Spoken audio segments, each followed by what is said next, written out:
Kumusta mga kaboxing? This is Boy Kalawang TV.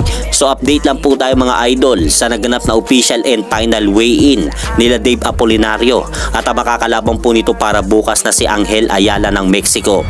At sa kanila nga po naganap na official weigh-in kanina sa CDMX Mexico.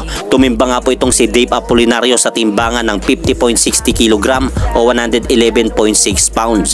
Habang ito naman pong Meksikano na si Angel Ayala ay tumimbang naman po sa timbangan ng 50.25 kg o 110.8 pounds. Kaya dahil po dyan mga idol, kapwa naabot nga po nilang dalawa ang official weight limit sa flyweight division o 112 pounds division. Kaya asahan na nga po natin na tuloy na nga po ang bakbakan ng dalawang boksingero na ito sa ibabaw ng lona para bukas. At nakataya nga po para sa magaganap na laban na yan ang bakanting titulong IBF World Flyweight title. Kaya suportahan po natin si Dave Apolinario sa kanyang magaganap na laban para bukas sa bansang Mexico.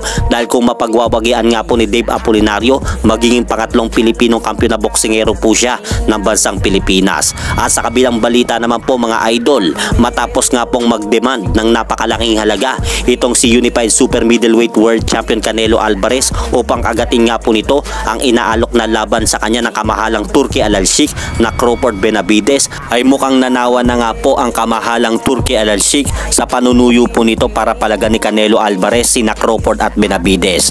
Dahil ayon nga po sa inilabas na balita ng ESPN Ringside, sinabi po ng kamahalang Turki Al-Sheikh, basahin po natin mga idol, na I decide to disregard Canelo versus Crawford fight as I don't want it anymore. So ayun nga po mga idol ang eksaktong sinabi ng kamahalang Turki Al-Sheikh sa laban na yan, na ayaw na nga po daw nitong makita ang labang Crawford versus Canelo dahil sa pag-iinarte nga po ni Canelo Alvarez. At hanggang dito na lang po muna ang aking update sa mga aganapan sa mundo ng boxing. At syempre mga idol, pakisuportahan nyo naman po muna ang ating munting channel.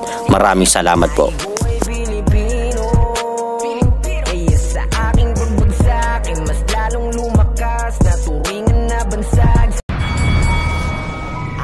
Casimero